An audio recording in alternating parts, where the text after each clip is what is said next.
Hey you! Yes, you, watching this video. Do you want to own a piece of Scribbler? Only not a lock of hair or blood or flesh or anything else that will get you in trouble with the law? Well, now you can, with t-shirts, hoodies, tote bags and mugs featuring Obab Scribbler at her Teespring store. You know you want to. I shall now stop talking in third person and send you on to the video. Be lovely to each other and enjoy the show.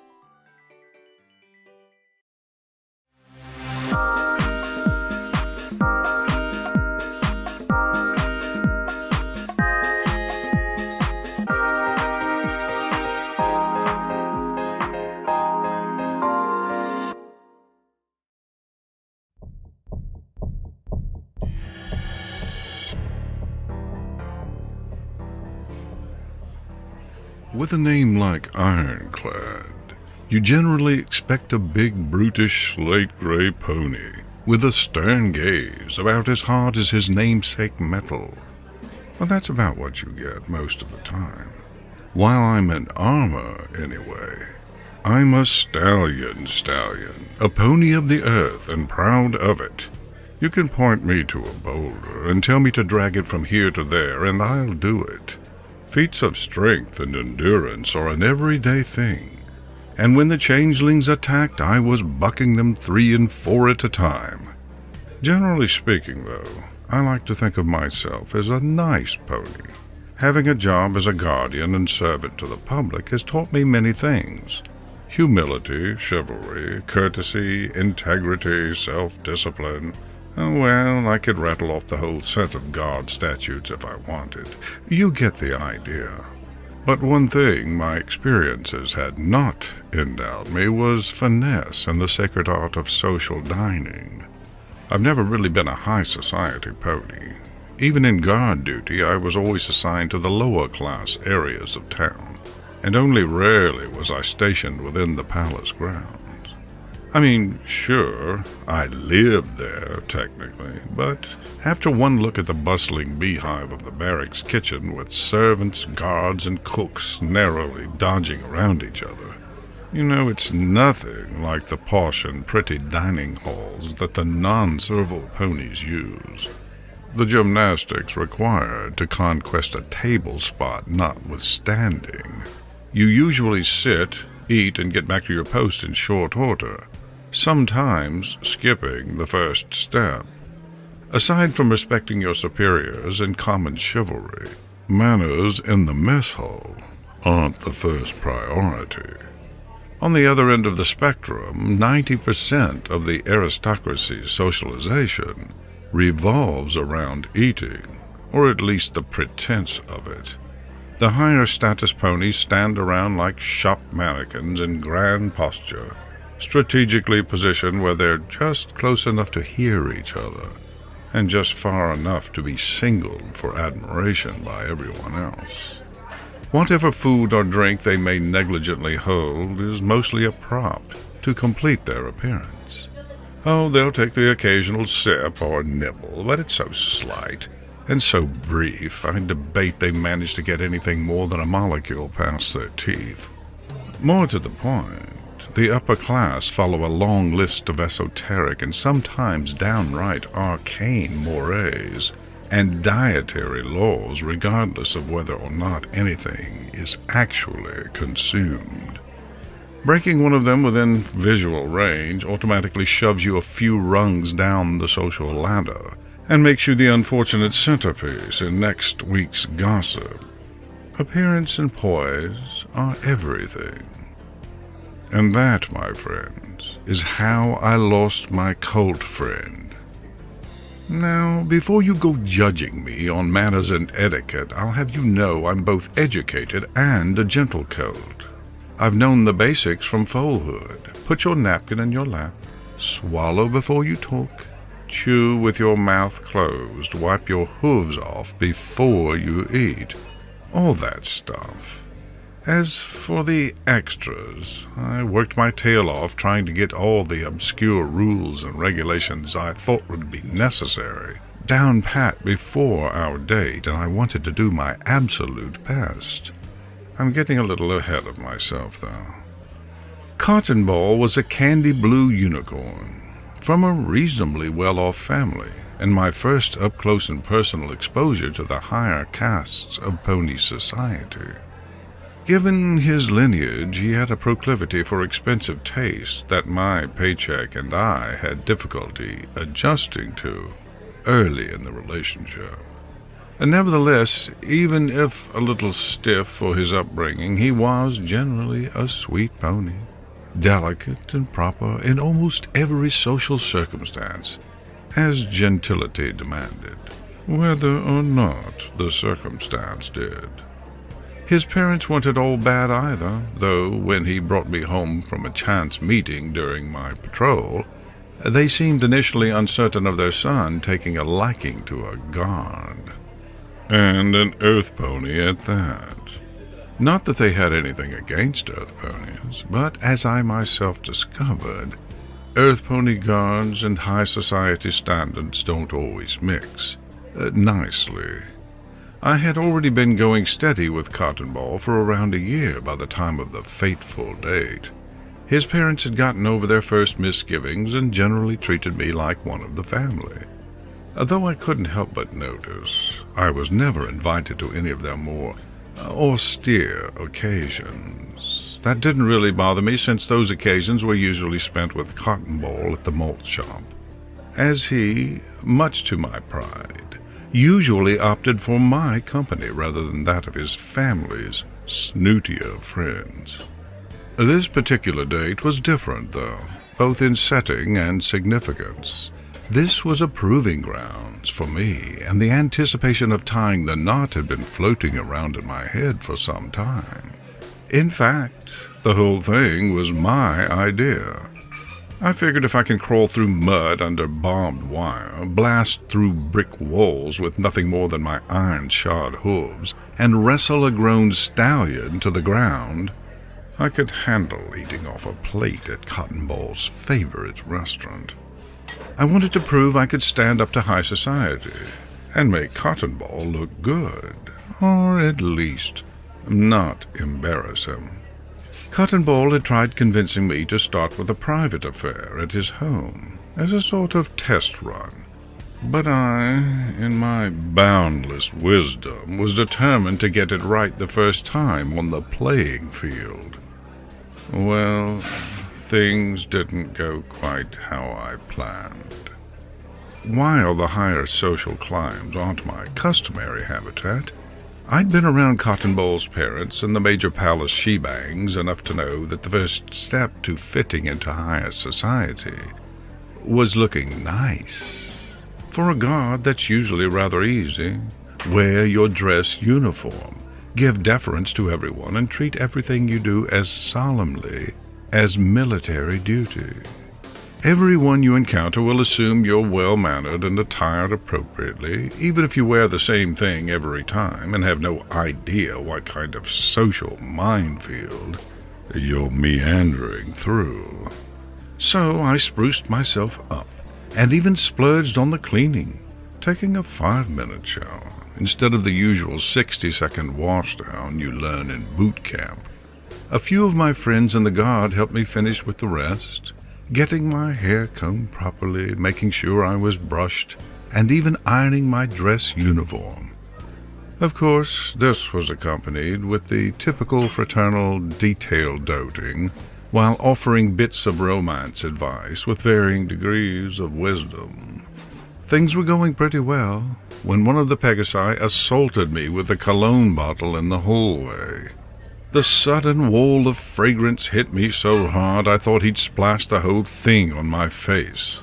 Then I spotted the tiny container clenched between his hooves, belching out an almost constant stream of aqua de cavallo. A brief contest of keep-away ensued as I floundered helplessly through the miniature atmosphere, trying to smash his toxic weapon, or him as he darted about like a dragonfly, still squirting the thing at every opportunity with infuriating agility. It's hard to tell someone you can't breathe when he's yelling at you to hold still and spraying a cloud of perfume up your nose whenever you inhale. I was on the verge of asphyxiation when one of the more present-minded guards tackled him against the wall and shouted, "Beat it! As I staggered to my escape out the barracks door, Spritz-a-lot continued fumigating the air in my general direction with the spray bottle, desperately babbling something about knowing what he was doing. I don't think I'll ever trust another stallion with a beautician for a mare friend. To avoid becoming a public safety hazard, I stumbled to the nearest fountain and dunked as much of my head as I dared, trying not to totally ruin my painstakingly crafted date look as I burbled and hacked into the pool. Even then, I couldn't stop coughing for 10 of the 15 minutes it took me to walk from the barracks to the restaurant where I was meeting Cottonball, drip-drying my face almost the entire way. Nevertheless, a quick glance at my reflection in the building window told me I hadn't arrived too badly off by my standards, and, the sudden case of asthma aside, I felt I was putting on a pretty good show. I mean, I hear wet manes are in fashion these days anyway. The drips of residual water conveniently ignored, I thought it looked rather slick. Optimistically speaking, of course. That was right about the time things began to go unplanned. Well, more so. When the host had inquired whether I wanted a large or small table, I looked at the seating prices. Apparently that's a thing in these high-collar places, and immediately chose the small one. The meal itself was going to cost me a heavy bit, and I wanted it to be as nice as possible for my coat. I figured he wouldn't mind if we got to sit a little closer together during the evening. The host smiled and nodded. I paid, he walked, and we followed. I was so enthused by how well my first 5 minutes were going that I wasn't really paying attention to my surroundings. I just helped Cottonball into his seat and sat into mine. That was when I noticed the table was tiny. By tiny, I mean there was barely enough room for me to have played a comfortable game of solitaire. It was more like a glorified stool with a giant napkin draped over it. This normally wouldn't have been a problem. I mean, while I like my elbow space, I can deal easily enough with cramped quarters. But a guard's dress uniform does have its inconveniences. In this case, the helmet. The helmet, while constantly worn on duty, takes an entirely different role in social garb.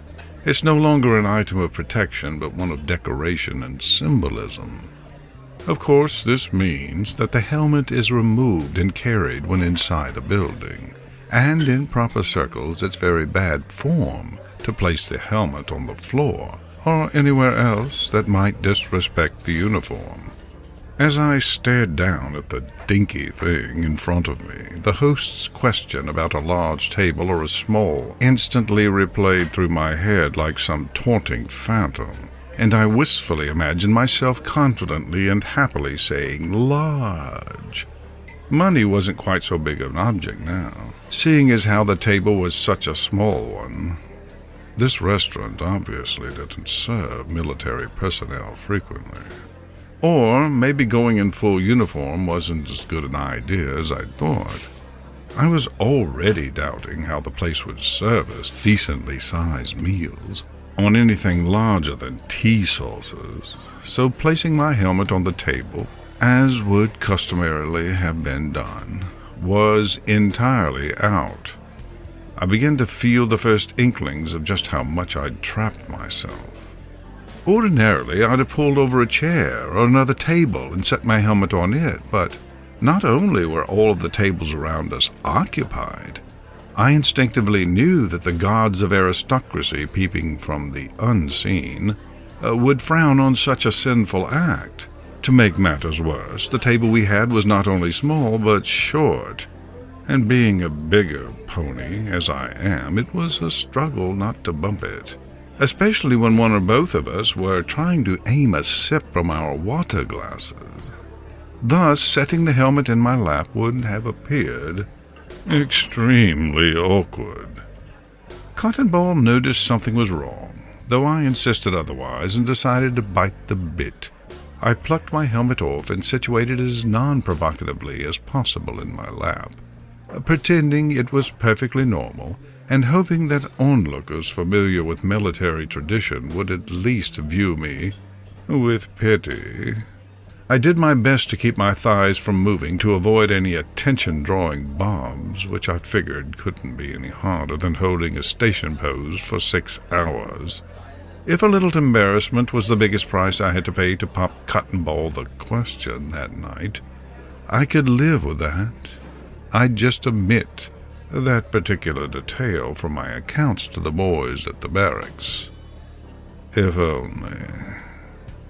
The helmet did garner some raised eyebrows and confused glances, but overall the other ponies were too oblivious, self-absorbed, or polite to notice anything awry. Our waiter was the most pronounced, as he stopped and stared a good 5 seconds before I pointedly cleared my throat and asked for the menu. Cottonball and I placed our orders, and for the most part things seemed to be settling down. By the time our dinners arrived, chatting was going normally, and I was feeling good enough to pat myself on the back again. I was in the middle of a laugh when I looked down and noticed 2 things. First, as I had originally suspected, our plates and thus our serving sizes were atrociously small. So small that despite the cost of the meal, I was seriously contemplating ordering a second, perhaps even third plate of the same thing. I could have eaten 4 or 5 of those little plates and still have been perfectly comfortable, but I figured for one night I could go light on the sake of Cottonball's appearance. Besides, it would have to wait anyway. They could only fit 2 of the damn things on our table at once, so I resigned myself to hoping the taste of the food was enough to warrant such a purchase. The second thing I noticed was the strange, long, cylindrical cloth thing the waiter had placed next to my tea saucer. Now, most of you who've been to places like this will immediately say, "Oh, well, that was a napkin." It took me a bit longer to recognize. In fact, it wasn't until Cottonball unwrapped his own silverware that I did realize what it was, and immediately mimicked him as dutifully as possible.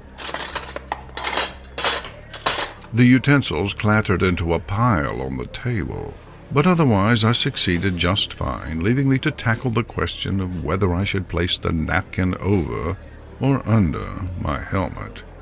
Eventually, I decided that draping the napkin over the helmet would have made it appear very much like something it wasn't, and figured that the rules of etiquette wouldn't be horribly offended for the sake of decency in this matter if I made the wrong choice.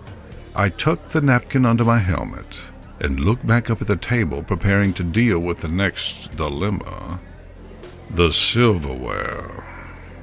Now, I am not unfamiliar with silverware. I've seen it on many occasions, and it's as common a word to me as any other. I've just never used it. Each time I think I've learned all there is, I find that there's a subgroup of a dozen or so I've missed. I think some pony is inventing them on the side. Silverware is a quirk of the upper class, and if I'm honest, I've become vaguely convinced that it's a secret measure by which a household or restaurant demonstrates their level of refinement. The more shiny trinkets you can pile onto a table with the assumption the pony sitting there knows what they are, the fancier you've become. In this case, at least, the setting was fairly generic: 2 forks, a knife, and 2 spoons, most of which I counted as entirely useless. If I hadn't noticed that everyone there had the same setting, I would have thought it was someone's idea of a joke at my expense. It seemed silly to have so many utensils assigned to such tiny plates of food. I didn't need to cut my salad with a knife. If I tried, there might not have been anything left. Eating salad with a spoon was obviously ridiculous, and why anyone would need 2 of them was a mystery. At least the second fork made sense if you somehow managed to lose the first one.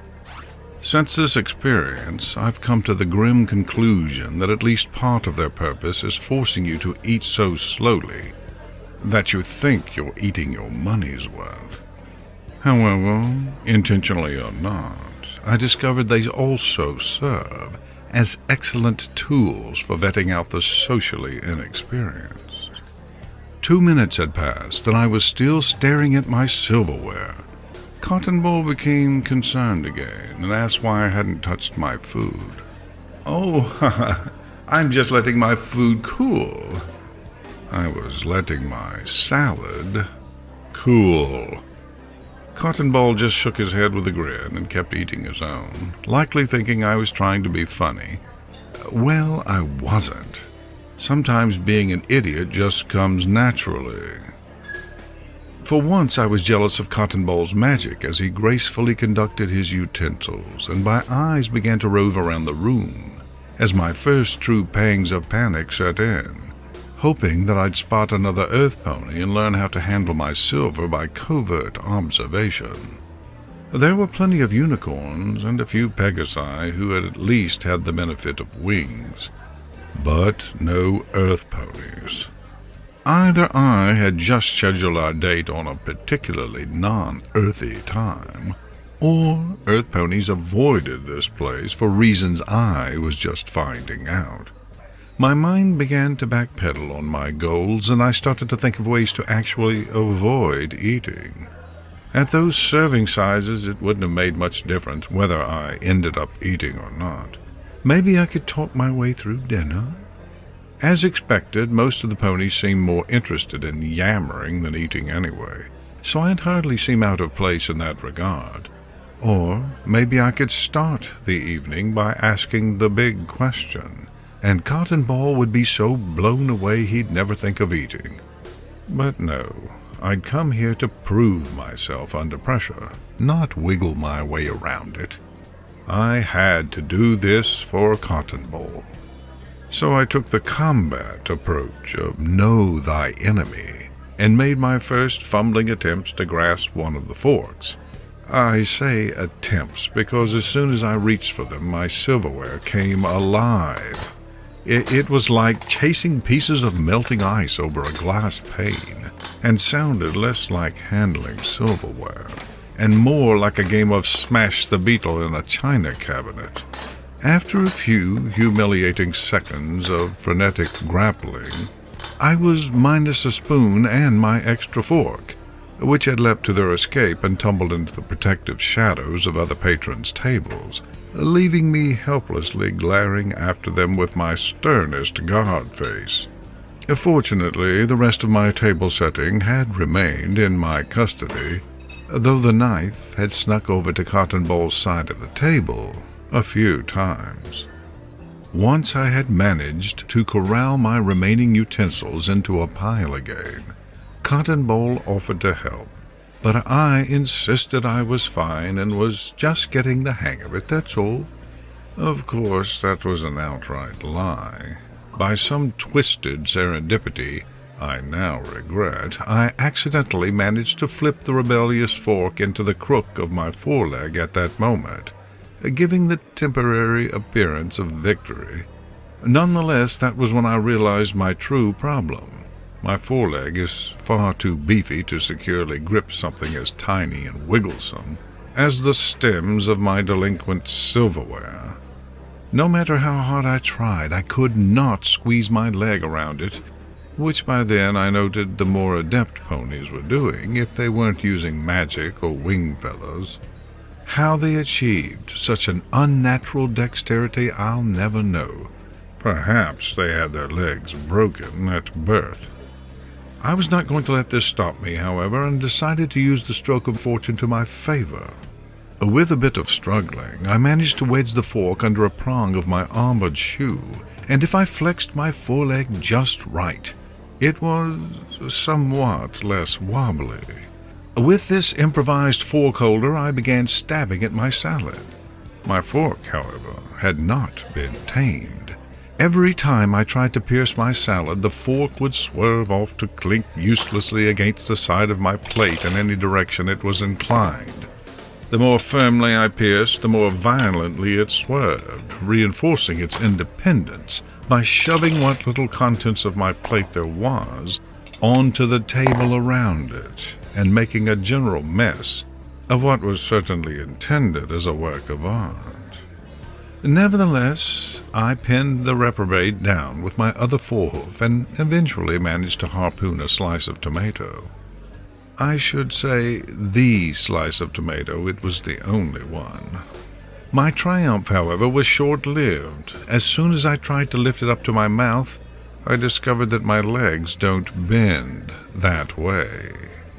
What's more, when I removed my forehoof to try again, the tomato flopped back onto the plate, with an almost insulting smack.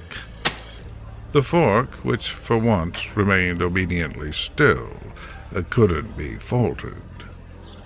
I'd lost track of what Cottonball was doing at this point, though in all likelihood he was watching the unfolding scene open-mouthed, unsure of whether to offer me further assistance that he knew I was prone to reject again. Meanwhile, having been defeated, I had already formulated a new plan of attack, the tried-and-true method of grabbing the fork in my mouth. I snatched it up by the stem, turned my head, and jabbed at my plate a few times. Success! I'd lost a few more pieces of salad in the process, but hanging tantalizingly within eyesight, my fork was finally stacked with several of the elusive vegetables, which, incidentally, I couldn't stick into my mouth. No wonder the fork hadn't struggled. I dropped it back onto the plate and stared down the offending utensil with all the anger I could muster toward an inanimate object. I couldn't pick up the fork to eat with. I couldn't use my mouth, and eating normally would leave me a reprehensibly smeared mess. The mess my silverware had already caused was quickly making that a moot point. For a moment, I even considered trying to wrap my less-than-long tail around the darn thing, until the mental image of the position necessarily popped into my head. I wasn't even entirely sure I could bend that way, and I had no desire to give the appearance of attempting to lick my rump in public. Ingenuity and persistence are the keys to success, though. And inspired by my first failure, I decided that even if I couldn't grab the fork with one leg, I could likely tackle it with two. Here I would like to state that I believe my principle was entirely sound. I'd grasp the fork stem between my hooves and eat from it like a popsicle stick.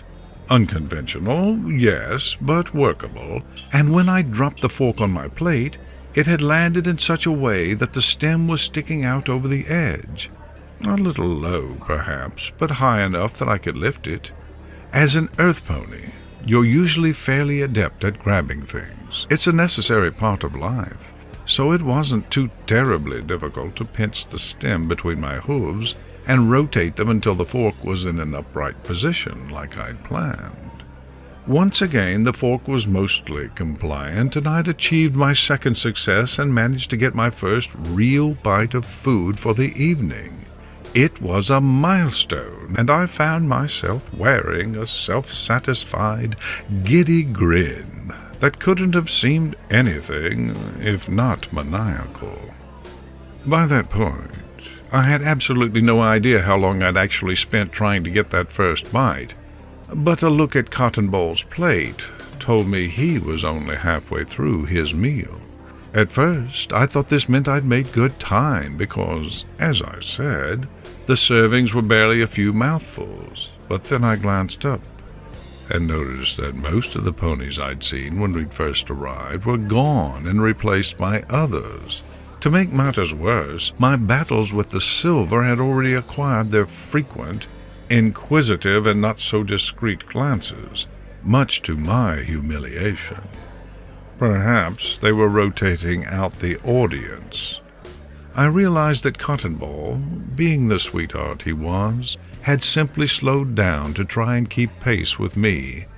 Or possibly I was making him lose his appetite. Either way, conversation had dropped to a dead stop since dinner had arrived, and I saw, with a sinking sensation, that rather than looking at me with adoring eyes, as I wanted to imagine, he was glancing anxiously from one side to the other, as if scoping escape routes. A wave of good old army determination shot through me, and I knew it was time to prove my worth as a stallion and finish the meal properly. Underneath that mental pep talk, I really just wanted to end it and suggest going to the malt shop for dessert. Unfortunately, whoever fashioned the keys to success decided to skimp on costs and make them fit the locks on disaster too. And they didn't label the doors. Armed with my discovery of how to finagle the fork into submission, I again used my mouth to grab and load it with salad, topping it off with the ornery tomato that mocked my first attempt. Vengeance is juicy. And once again I set the fork on my plate in such a way that I could lever it between my hooves. But this time, I decided to be more efficient and put too much trust in the hooves, unaccustomed to handling such delicately treacherous objects. Instead of grabbing the fork in its resting position and rotating my hooves like last time, I tried to use one hoof as a brace, while edging my other hoof underneath the stem to lift it up, and the fork made its move. I never found out what happened to most of those vegetables. I only know that my gape-jawed, bug-eyed expression was mirrored almost perfectly in my then cult friend's face, staring with abject horror at the miraculously empty fork held perfectly upright between my hooves. However, the chain reaction that followed was enough to make the location of the lost vegetables largely insignificant. My old foe, the tomato, had found the perfect opportunity to poetically end my wretched struggles to consume it. Instead of flopping harmlessly on the floor, sticking to the ceiling like a few of the wilting shreds of lettuce, it had gracefully arced through the air and landed precisely on the crown of a neighboring mare's omelet. It didn't stay there. A shrill scream shattered the otherwise stuffy atmosphere of the restaurant, and with one swipe of her foreleg that would put sports enthusiasts to shame, the mare had instinctively launched the entire plate of food like a discus back in my direction. I had, of course, reflexively turned toward the source of the scream. In a moment, forever photographed in my memory, I saw in front of my face the omelet perfectly centered on the plate, with the tomato on top like the iris of some evil, angry eye leering malignantly at me just before it slammed full force into my muzzle.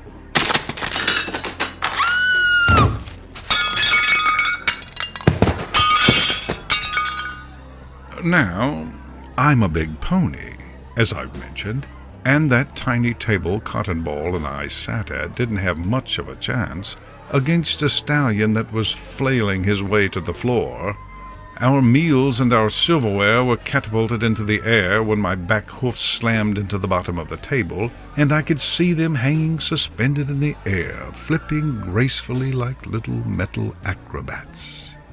Then, as though possessed by an angered spirit, the business ends of knives, forks, and spoons aligned downward and began raining indiscriminate retribution on me and anyone unfortunate enough to be in the vicinity, with an uncannily sentient retaliation.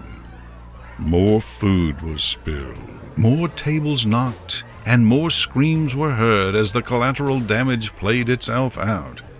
I have no idea where my helmet went, though I later found it in a corner, covered in ketchup, with the blunt end of a knife embedded in the plume. At the end of those few agonizingly tumultuous seconds, I was lying on the carpet, covered in salad, egg, wine, and several other comestibles that had mysteriously added themselves to my uniform. The tomato surreptitiously managed to drape itself over the bridge of my nose. Patrons all around were yelling and calling for waiters, demanding explanations, and generally staring with offended superior gazes. Beyond all that, though, standing in front of me, looking as though he were near tears, was Cottonball. Everything I had planned and done had been a hopeful effort of making him happy. I'd been arrogant enough to believe I could have handled it all myself, that his world was nothing I couldn't conquer. And yet, here I could only watch as my chances of impressing him melted into the salad dressing, now oozing into the carpet. Feeling humiliated, and as though all the world were crumbling around me, I, a grown stallion in the royal guard, started to cry. Cottonball, all I wanted to do was impress you. I wanted to show you. Oh, Cotton. I'm not entirely sure what made me do it. I was scared, caked in food, and I knew beyond a doubt I had just brought an unspeakable shame to Cottonball and his family. I had utterly failed my own ground test, and in the maddened grappling of a pony, desperate beyond hope, I croaked out, "Cotton, please marry me. Oh, please." I'm not sure if everyone in the room stopped talking, or if my ears had been turned off for anyone but Cottonball. Either way, Cottonball is the only one I remember hearing.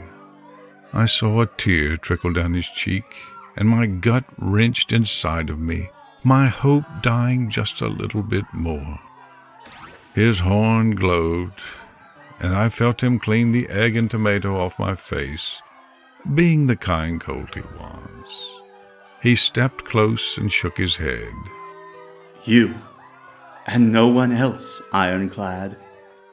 And with a smile slightly smeared in splattered salad dressing, he kissed me.